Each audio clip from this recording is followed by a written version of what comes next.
and I'd like to thank you all once again for joining us. My name is Michelle LaFleur, and I'm a Corporate Member Service Specialist here at the Time Foundation. And it is my pleasure today to welcome you all to today's live webinar hosted by Mobile Heartbeat.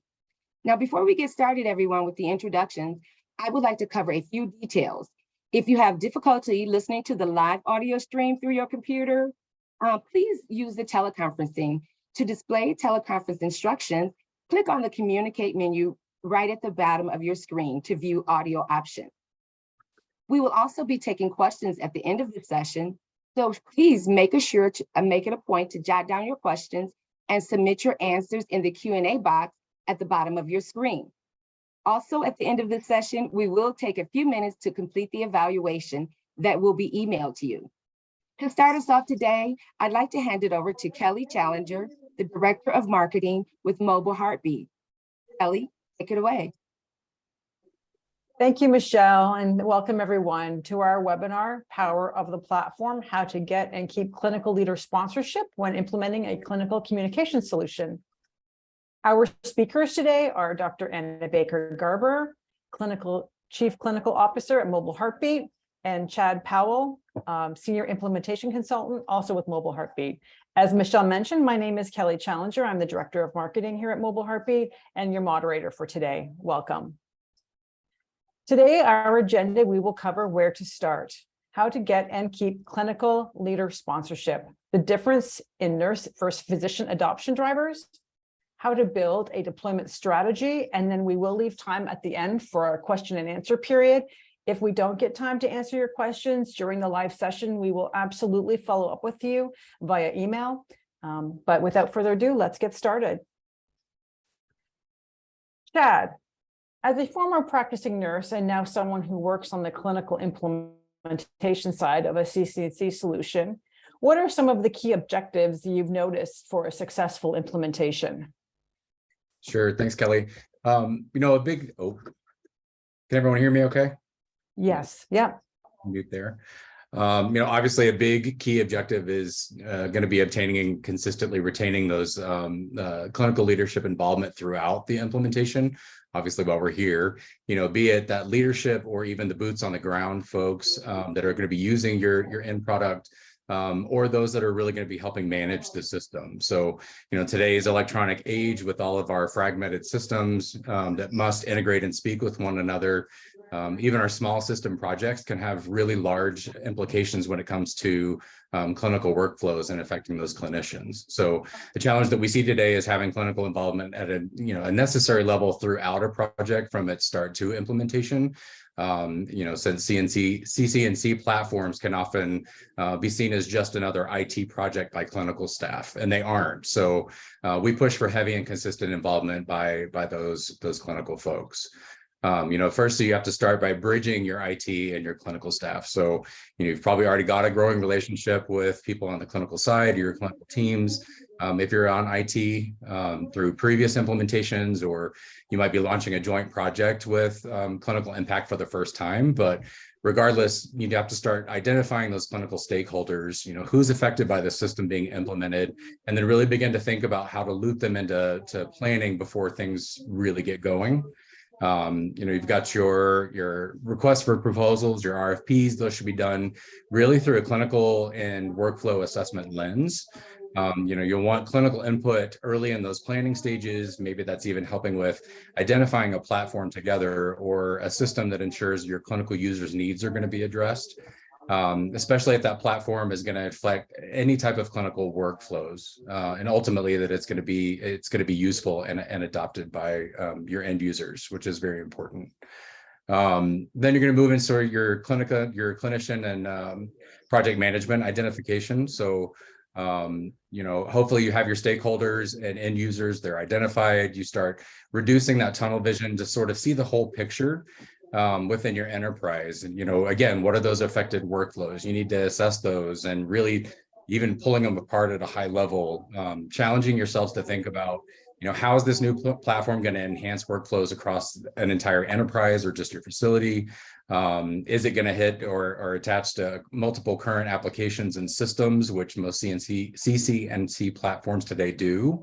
or to be looking into the future with integrations down the line to help start mapping out, your system development plans and what this is going to do in the future.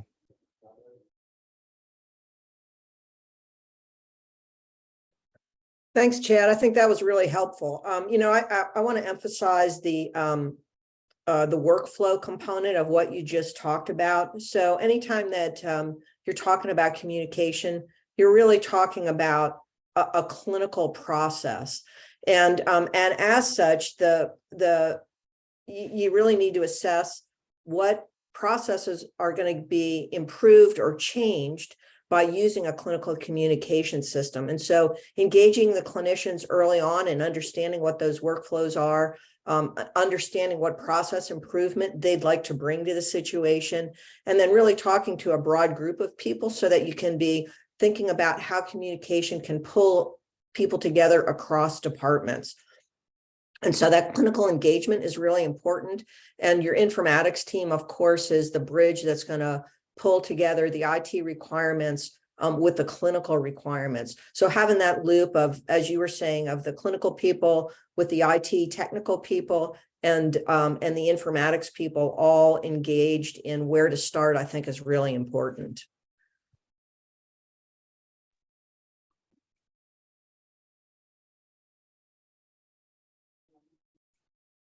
And Anna Baker, as a clinical leader and someone who has worked in several health systems and making decisions on what to adopt and implement, what should people keep in mind?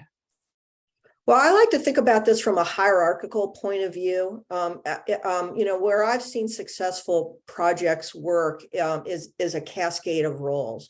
So the first is that you have to have an executive sponsor. Some leader's skin's got to be in the game to make it successful.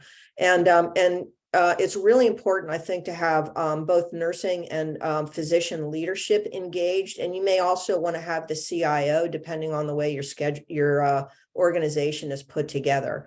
So, but given that this is a clinical tool, having clinical leadership as executive sponsors is important.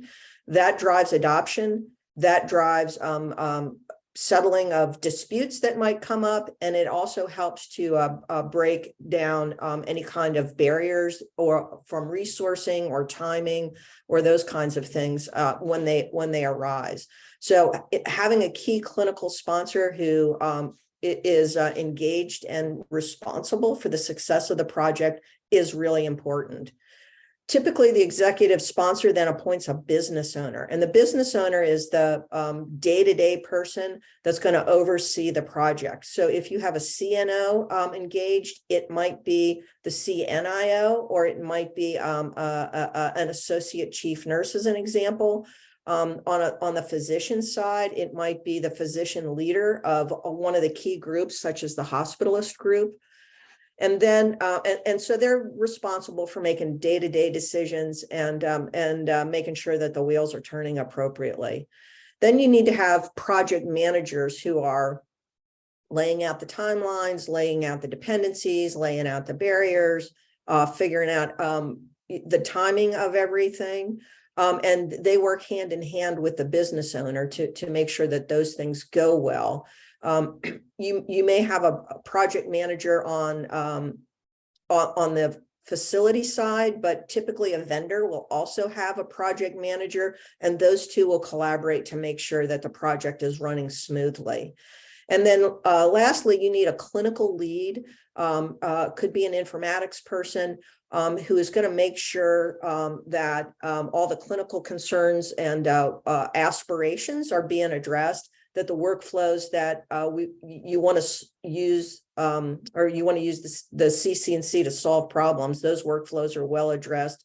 And that clinical lead can also be great at helping to have input on the change management and the educational strategy.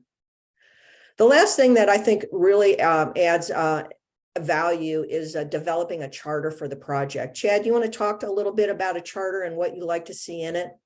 Yeah, absolutely.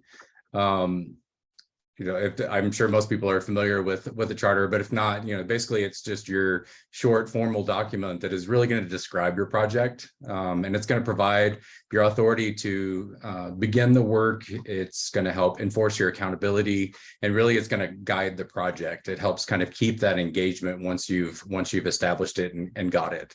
Really, it's going to be your elevator pitch for an entire project, if you will. At a high level, some of the things that I love to see in a charter would be obviously, your project summary, your objectives and goals and outcomes. What are you wanting to get out of this? The scope of the project, who all is going to be using it, and your implementation approach and your milestones can be listed in there of really the big things you're going to need to hit along the way. Identifying your potential risks is really important. Things that you might be able to lay out ahead of time and identify those so that they don't become a speed bump or a roadblock later. Laying out project responsibilities and resources so you can get really, kind of in a granular level to really help enforce what you want to do with this project and some of that accountability. And then it's kind of where your identification of your clinical leadership also comes in. So some of the most successful charters that we've seen in the past go as far as to list out all of the folks that, those job responsibilities. It's not necessarily all encompassing for what's going to work, what's listed on the slide for your organization, but it kind of lays out the groundwork for who's expected to be the clinical leaders within a project. You can list them by name and even go as far as to have them physically sign and date the charter. So you've got your increased transparency. Everyone knows their roles and responsibilities. You've got accountability, and then you've got something that kind of gives you the power internally to come back down the road and say, no, actually, this is what we've agreed upon. This is where the scope is. This is what we all signed off on. And it really helps kind of pull some of those roadblocks out of the way. So, you've got your clinical leaders that are your champions. They're also, I would say, in some ways, cheerleader-esque when it comes to being able to engage your clinical staff and planning out these implementations. And your charter is kind of a good way to get those people, get pen to paper and sort of get those people excited and interested, and then help keep them along the project until you're implemented. Yeah, I think that's really important. And I think that doing this in a formal and explicit way has a lot of value. One, it makes you as an organization think through all these components. And it really makes you think about, well, what are we trying to accomplish, and what are the success measures, and how are we going to know that we did a good job? So it could be that we know we did a good job because the users like it, check. It could be that we did a good job because we have a lot of adoption. It could be that we've impacted some processes. It could be that we have better patient outcomes. Those things build on each other. So you want to start with, measuring adoption, but adoption is not sufficient for improving patient outcomes. On the other hand, if you don't have adoption, you're not going to have a prayer of impacting your processes or patient outcomes. So you have to have that. And then in addition, you want to have deep penetration of users so that you are affecting workflows that go across departments. And as your processes improve, it is likely to lead to better outcomes for your patients. So what processes are you going to look at? How are you going to measure those? And then how are you going to know whether it had an impact on the patients or not? So the charter makes you think through all that. And it also helps to prevent scope creep. So when somebody says, well, I thought you guys were going to do this, that, and 15 other things, and really you'd only agreed to do 5. So it's a really nice way of helping to manage scope creep. And it also helps to know when responsibilities have inadvertently slipped and being able to hold people accountable. And the last thing is that it creates a really nice culture of communication, and it gets everybody to sort of raise their hand and commit to doing a good job in an overt way. So it's a really nice way of bringing the team together and creating a shared understanding. Excellent. Okay, now that we have let's talk about adoption. Now that we have a better understanding how to engage clinical leader sponsorship in an implementation, can you explain how you would get successful adoption of hospital staff and how it differs between nurses and physicians? Chad, let's start with you. Okay. It can be night and day in some instances, right? You definitely have different adoption styles and also various obstacles. But it tends to be pretty standard in that, you've got your nurses, but that can be expanded to encompass, anything that is around the nursing realm or around a unit or a department, your respiratory therapies, your ancillary teams. You want to really engage your clinical leadership. It's very important when it pertains to nursing adoption, since nurses really are part of that chain of command already. They tend to have organization-wide focus while still working, as a team. Nurses are used to change. I'm a nurse as well. Change, it can be a daily occurrence for them. It's not unheard of to hear, well, this is just one more thing. And so it just tends to add on. And unfortunately, nurses can really sort of adapt to that. They're really adept at kind of navigating that environment, especially today. They tend to be a little bit less change averse. They are, quicker to tolerate and adapt new technologies and software, especially if it's something like a CCNC platform that is going to really enhance what they're doing. But clinical leadership is really essential to help start that, that value message. I said on the last slide about, clinical leadership can be cheerleader-esque and really press for excitement, and then that can work for top down. They really help build that momentum. They lean into what you've done through workflow assessments along the way and developing a platform, really highlighting what can a platform do for you, and this is how it's going to affect your direct workflows, is why it's also really critical to have that consistent clinical involvement as you're developing all of this stuff out in the system. And then really use your marketing tools to get staff excited for, hey, this is what's coming. Here's this new platform, what it's going to do for you. And such value is going to motivate nursing staff towards that adoption. Providers and physicians, on the other hand, with your physicians, your APPs or mid-levels, not necessarily any amount of cheerleading that you're going to do for them is not necessarily going to build that excitement and automatically move that dial with all of your provider teams. So with provider groups, they can be attached to an organization with varying ways, from, external contracting, organizational based like hospitalist teams, with various attachments, and varying attachments come varying approaches. So you have to sometimes get creative. Most hospital organizations or enterprises you can't really force provider groups to use this platforms or software that you're adopting and implementing. We see challenges with mobile device management, or MDMs or MAMs.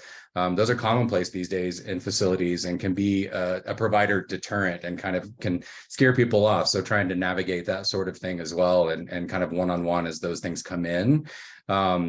You want to break down those brick walls before they even start, so that it will become an issue with your implementation.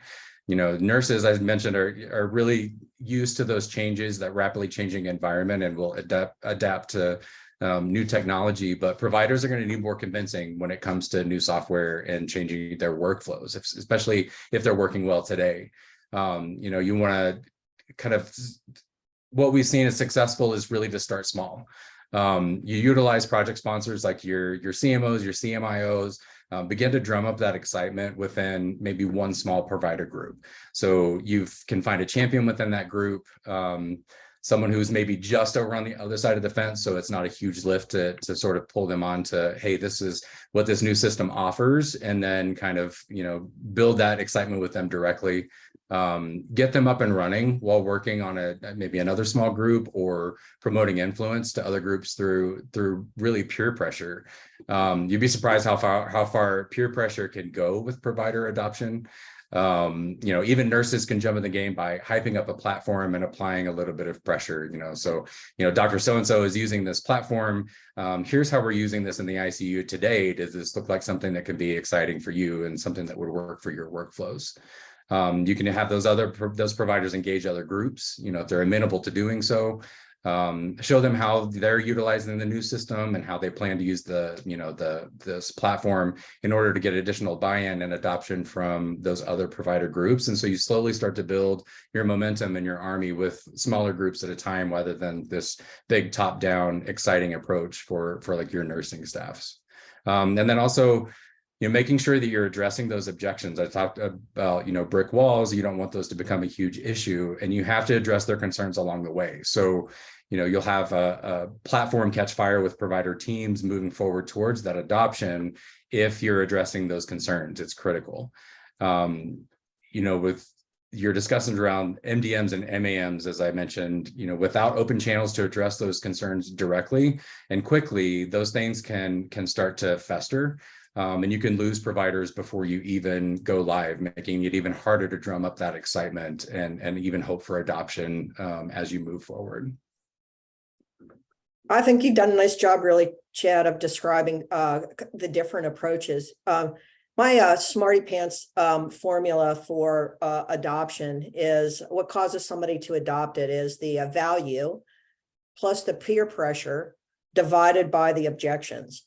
And so the value can come in through expedited workflow, through solving a problem, from getting rid of frustration, by how cool the thing is, right? So those things are all important to emphasize. Peer pressure also tends to lead to adoption, and you hate to resort to peer pressure. Sometimes the Joint Commission gives us peer pressure, and we adopt things we don't want to do necessarily because, the regulatory component is a form of peer pressure, really, right? So we don't want to resort to that, but we want to use it judiciously. Hey, look, this guy over here is using it, and he's really liking it. And then divided by the objections. And the MDM tends to be an objection. The invasion of privacy tends to be an objection. Those pesky nurses are going to text me all the time.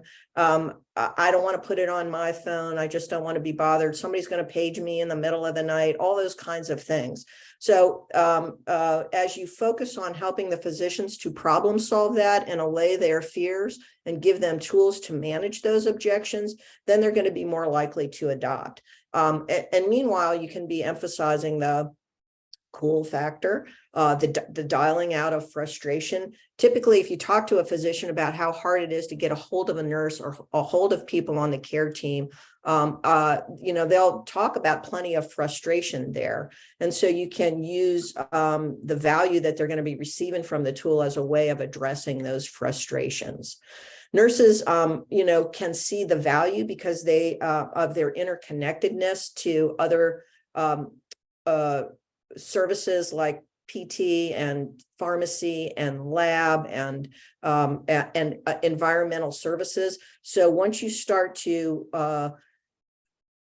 lay out the value in terms of that interconnectedness and their ability to get a hold of people and expedite their processes and make their life easier, they'll have fewer objections because the value to them will seem so much higher than the weight of their objections. So it's just a matter of which you emphasize and how you engage, and you really want to emphasize the problem-solving component for both groups, and make sure that you're addressing the barriers.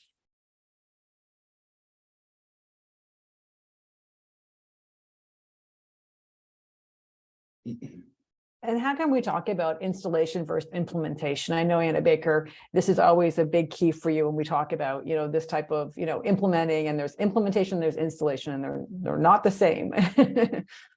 Yeah, thanks. So installation versus implementation is a set of concepts that I borrowed from Don Harrison, who was my guru in an excellent change management implementation process. And an installation is meeting the technical requirements of of the system that you're putting in, and it's the minimal engagement of the clinicians around you. So you wake up one day and you have a new version of a piece of software on your phone, or on your computer. Congratulations, that was an installation. You hand out a tool, but you don't do very much workflow or education around it or change management around it, that's really an installation. And installations need to go well. They're necessary, but not sufficient for success. And implementation means that IT understands its role in making sure that the technology is working. Informatics understands its role in the workflow assessment and change management component. Clinical leadership understands their role in communication, setting the right culture, understanding and measuring the success metrics, and driving the ongoing improvement of the use of the tool. A clinical communications system is not something you put in and forget about. You have to manage the culture, you have to manage the expectations, you have to look to see where the processes are being impacted, and do continuous process improvement. And that all starts through the implementation component of it. And so that's why the clinical engagement at every level, from your RFP, what you want the thing to do, through the charter, through the education, through the change management, is all really necessary to have a very successful implementation. Chad, do you have other thoughts about that? No, I completely agree. IT, your teams are obviously critical. You're absolutely needed to, make sure the thing gets built, right? And works when it is built, and your time to test. But you have to engage those clinicians who are going to need to articulate those workflows and really help, steer the configuration to suit their specific clinical needs. And most systems and software these days are not turnkey. Everybody knows that we've got all of these fragmented systems that we're integrating and pulling together. They talk to one another. It can have huge effects on everyone downstream. So, you've all collaborated and built the thing, and then your end users, they become familiar with these systems and they start making these enhancement recommendations, and change requests start coming. If you don't have that initial involvement with your clinical side of things, and then continued involvement in someone that is going to help, as Anna Baker mentioned, with that change management process.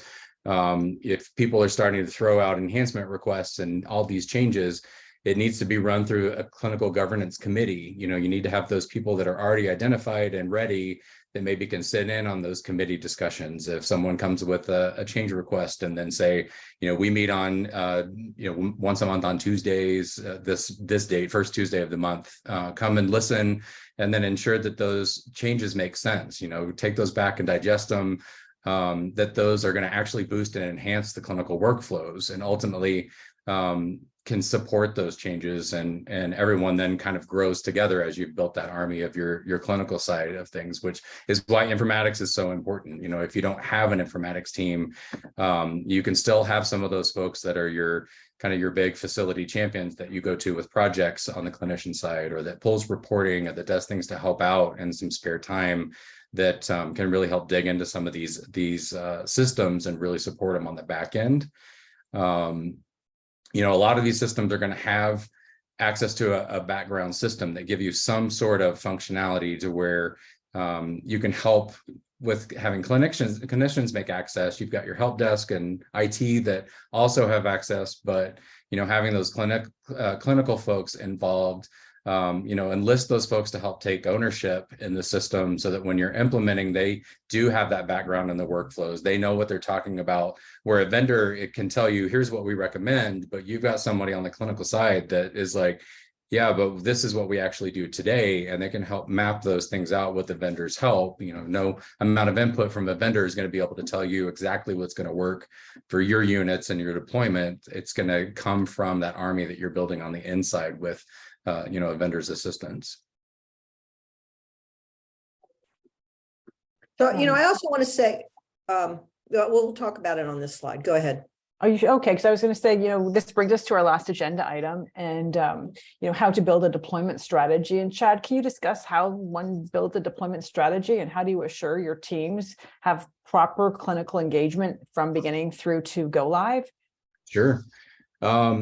Obviously your deployment strategy is going to come hopefully after all of your clinical staff have been engaged and entrenched in the project. So they've kind of helped you build those workflows out. They've been involved in the project. They've maybe have helped test it on site to make sure that everything is working the way that it should. You have to decide then if a big bang approach is right for you, or if, a sequential deployment or incremental deployment over time is really right for your enterprise.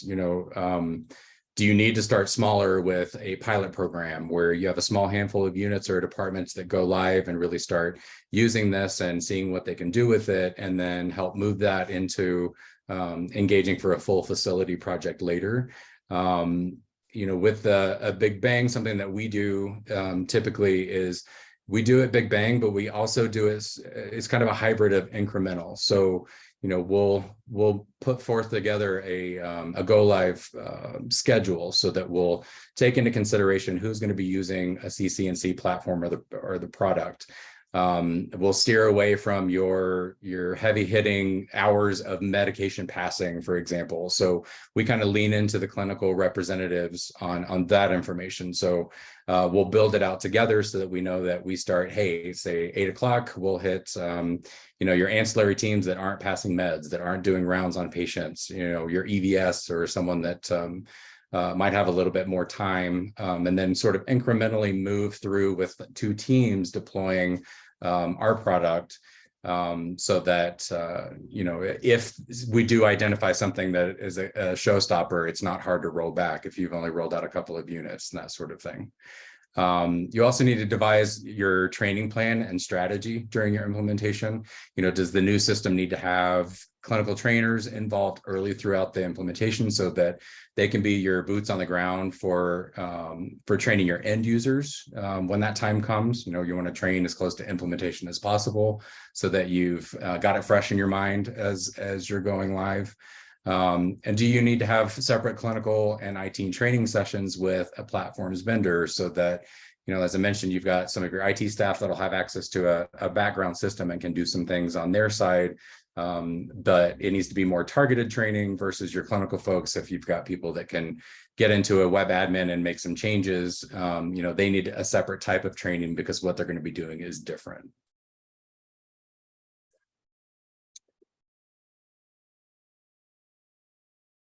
So yeah, go ahead.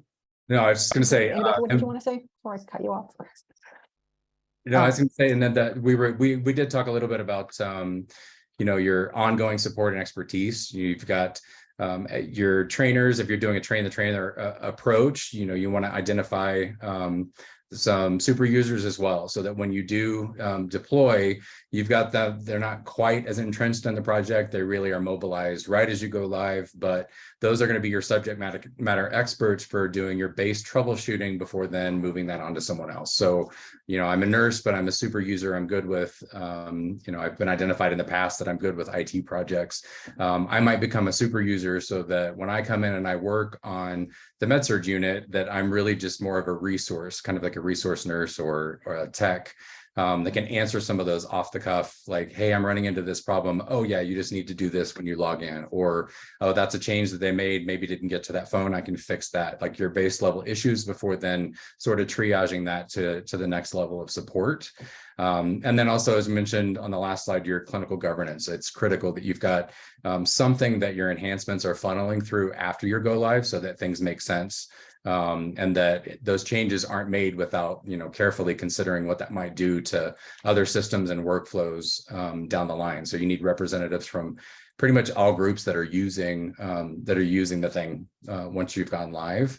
And then really driving your culture of adoption. How are you promoting this as you get close to your go live? We mentioned your marketing tools and drumming up that excitement for your folks as they start to use this, and then hitting problems as they come up as quickly as you can. And then all of that really is a top down from your clinical leadership, your clinical sponsors, those folks that have been involved in the project, that are your big cheerleaders that can help kind of right the ship as if anything comes up, but then also drumming up all of that excitement. So I've got a couple comments on your great overview. One thing that I want to say sort of off the top is that, I'm very sensitive to the fact that the clinicians, including the clinical leadership in facilities and systems, are overwhelmed these days. it's all staffing all the time. It's all about making sure that the patients are being cared for in a timely fashion right now. And that doesn't leave very much time left over for engagement in these kinds of things.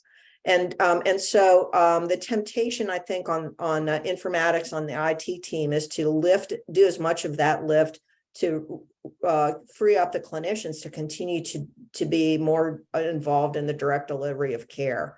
And that's important. I would just say that the balance, however, of having clinical input at key times is critical to the success of a clinical program like this. And so you're going to want to find some balance where you're not pestering the clinicians and clinical leadership, but at the same time, you want to make sure that you have adequate input and engagement. So that you're not doing an installation, you're doing an implementation. So you know what the right balance for your organization is, but don't try to be overly helpful by doing it all for them. Secondly, I'd say that clinical governance, you don't need a separate organization or council for the governance of this.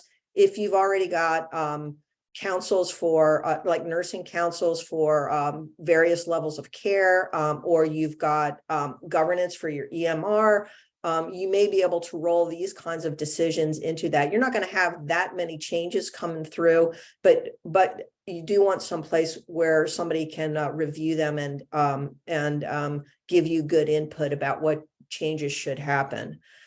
I think the culture of adoption gets really underestimated because you really, communication is fundamental to how clinical care is being driven and delivered.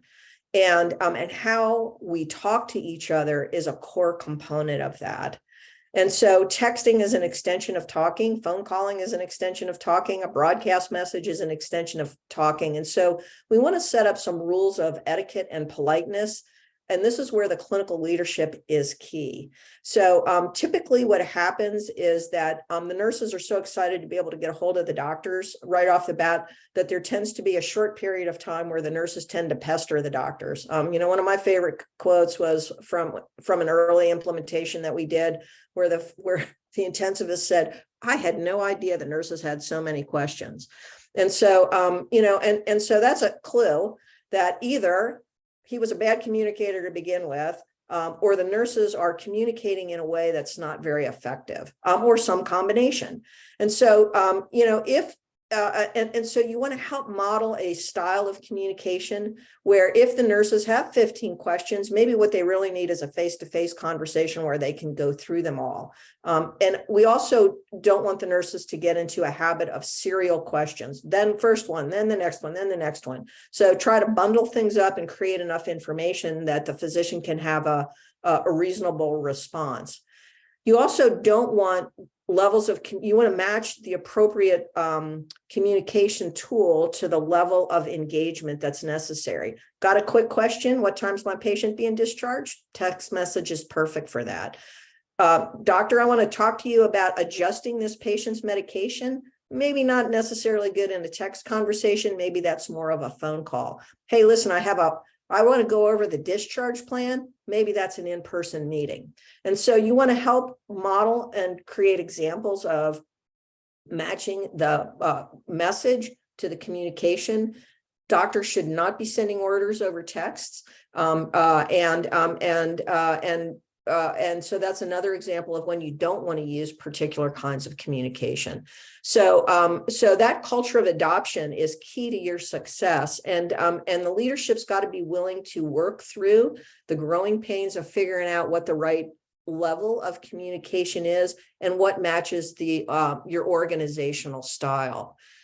So this is where if you have the clinical leadership engaged in the build and the charter and the success factors, then the culture of adoption is a natural outgrowth of all of that. The last thing I'll say is that deployment lasts longer than just go live week. And really you're going to have the need to go through and look at your data and figure out what adjustments that you want to make. So as an example, I've seen many organizations overuse the alerting function. Oh, we're going to send the bed alarm to everybody because on the unit because we want everybody to come running, right? And what we find is that that's not very effective necessarily. So you want to look at your data and see whether or not it actually has made a difference. You may find that you're overusing broadcast messages or you're underusing broadcast messages. And so, so deployment lasts into the adoption phase, and you really want to set yourself up for success by having the bandwidth and the willingness to look at the impact and adjust accordingly. And if you have to make changes in workflows or kick people out of broadcast messages or add people to broadcast messages or change the way you're doing your alerting, this is where the governance comes in handy and where clinical leadership can then communicate out those changes. Excellent. We're moving to our Q&A section. Just as a reminder to everyone, thank you guys, by the way, thank you both Anna Baker and Chad. That was fantastic and super insightful and informative. As we move to the question and answer section, I just want to remind everybody, if you'd like to enter your questions into the Q&A panel in your Zoom webinar dialog box, please do so. We do have a question that has come in, and it's with regards to charter. Both Anna Baker and Chad, you mentioned establishing a charter. What are some of the specific keys to creating and staying true to one?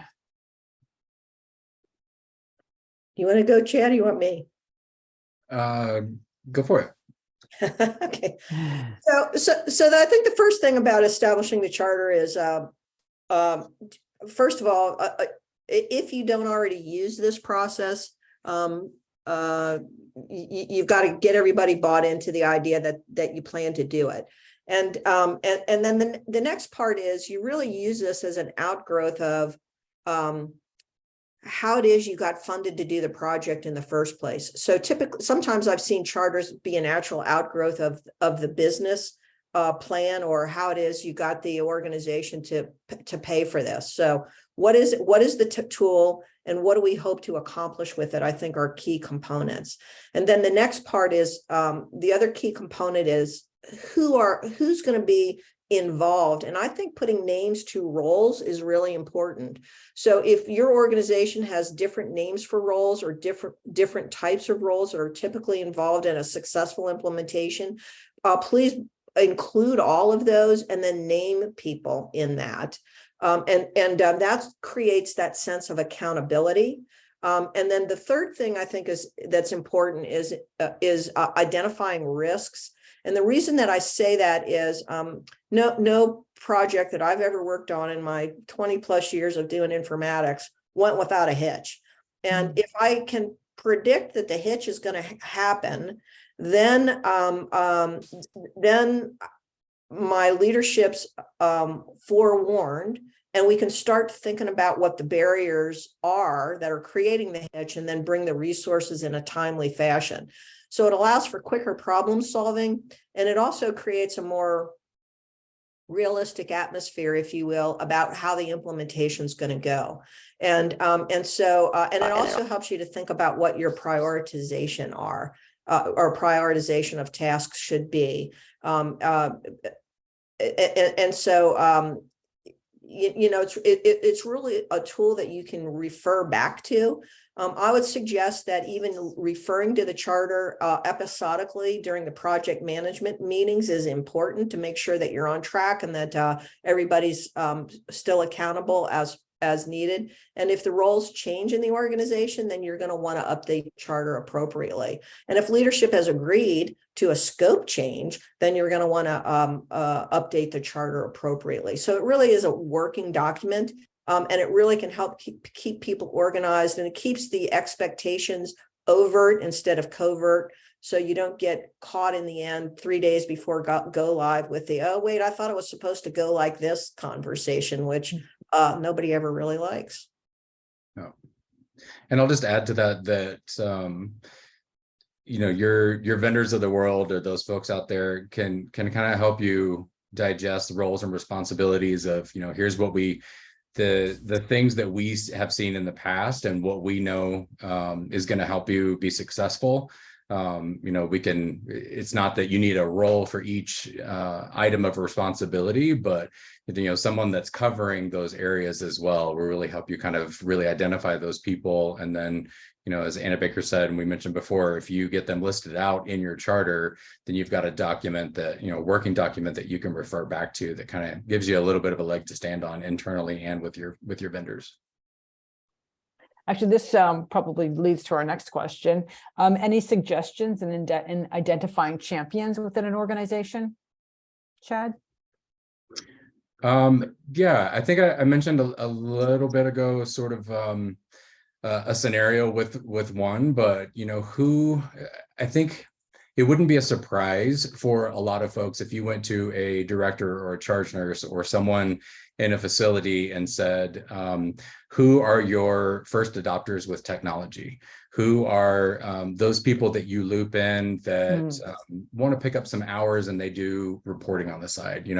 We've under a lot of constraints with staffing and reporting, those types of things anyways. But if you've got somebody that picks up and runs with new software technology, they're that person that when they're sitting next to me and I'm struggling with something, I can be, oh, this computer's doing this. And then that person jumps in and helps. Like if you ask anybody on any unit, if they know those people, they can probably come up with at least one or two. That's a good place to start. You can ask for volunteers, but really, if you can identify those kind of your big IT heavy hitters within your group already, it's a good place to kind of start and launch from. Anna Baker, any final comments on that? Well, no, I think Chad did a great job Okay, describing it. I had one more thought about the charter though that I'd like to share. One backhanded favor about the charter is that it helps teams that sometimes don't realize that they're really part of the clinical team understand their impact. And I'll give you an example. With a clinical communication system that does phone calling, your telephony people turn out to be really important in having the technology work well. And until my previous organization implemented a CC&C program, the telephony people did not think about themselves as being impactful in any way to the clinicians. And once we had the charter and they understood that they were a component of a much bigger clinical system, it completely changed the way they looked at their job. And that was really valuable. So I talk about this concept of you've got the care team, which are the clinicians taking care of the patients, but then you've got the people who are taking care of the clinicians. And that might be people within the facility, like EVS or security or the food service people. And in addition, IT is also playing a big role in taking care of the clinicians. So one of the things that the charter does is to help reinforce the connection between IT and their role in supporting the clinical operations of the hospital. And I think that has value to keep that clinical value front and center. Good point. Sorry, guys. I have one more question, and then how do you see the relationship between clinical leaders and technology leaders working? Is there an ideal situation? Do you want to take that one, ABG? Yeah, you go ahead. I think that kind of builds off of what Anna Baker just mentioned. It really becomes it's a symbiotic relationship is the only way I can think of putting it, that they really have to work together with these types of projects and implementations. You've got a system that has the ability to enhance or greatly affect clinical workflows. You need the people that are using this on a daily basis that you might have identified a CC&C platform based on a problem that you couldn't solve with what you had today. But getting there takes an analyzation of where you were at versus where you're trying to get to, and working with the vendor of that product. So I think it really is, it's definitely hand in hand. You can't take one without the other with these types of implementations. You have to have that IT input for this is how it's going to be set up and how it's going to work, but you have to have your clinical folks that can help guide those workflows, and that if we do this, that's not going to work for what we need. We have to, make some changes and then start building out the right workflows that are really going to enhance what they're doing to make it valuable and worth it in the long run. Yeah, my smarty pants answer to this question was, if there was an ideal situation, we sure as heck aren't in it right now. And so I think the relationship between clinical and technology leaders has had to evolve. COVID, if there was a silver lining to COVID, it was a deeper collaboration between technology and clinicians to figure out how to get labor-saving technologies implemented quickly. And so if you think back to those experiences, the clinicians and technicians working together hand in hand was important for getting your telemedicine set up and get your iPads distributed and whatever all else you did that were technological improvements to care for those COVID patients. So in some ways, this is while this is less urgent, the temptation is to let the clinicians spend more time on the clinical side. I think it's incumbent on IT leaders and informatics leaders to figure out how to get enough clinical leadership and input to be successful and to use their times appropriately and judiciously. So, and your organization will have a feel for what that means. This actually, if you don't mind, raised another question, and if in the question panel, the partnership between IT and clinical leaders can't be understated. They are often accountable to different things. What do you suggest to build joint accountability for success? Go ahead, Chad. I think you need to start, we've mentioned with the charter, I think that's a good starting place. If you're identifying, if you've worked with your vendor on roles and responsibilities of things that are going to be required to get from point A to point B, and you have a successful implementation, that will help you sort of map out that, we've got our clinical lead that answers for one thing, but they also may have 3 or 4 other things that the vendor knows are going to be required to be successful, that they can also take those on as well. So I think it's still being able to identify those items, and then identifying those people and having them verbally written, all them accountable through either a charter or that they're joining the calls every week. Making sure that you're kind of building that accountability because this person has already agreed to being involved in the project and stepping up to certain roles and responsibilities. Yeah, I would say that at a leadership level, the way to build joint accountability is to figure out what the common denominator is. Mm-hmm. So the clinical leaders have responsibility for delivering safe and effective care, right? IT leaders have accountability for making sure that all the electrons are flowing appropriately and that care isn't interrupted. So when you think about a specific program like a CC&C program, what's the common denominator there? Well, it's efficiency of processes, and it's making sure that the thing is built correctly. So I would look to see where the overall success of the project is important, and the clinicians have accountability for the process improvement component and the communication component, and the technology leaders have a responsibility for making sure that things set up right and set up to the requirements of the clinicians. So they're doing different things, but they're in service of that a common denominator, which is success of the program. So I think the first thing to do is to get everybody to agree that this tool, any tool, pick the tool, EMR, clinical communications, whatever you're doing, it is helping them to meet their individual goals of safe care delivery and highly functional technology on the technology side. So start with defining the commonalities, and then the commonality of goal and the commonality of outcome, and then create individual accountabilities that contribute to that commonality. Yeah. So if the clinicians are thinking this is at right angles to something that they're trying to do, then that's that problem has to be solved before a charter is going to do you any good. Yeah.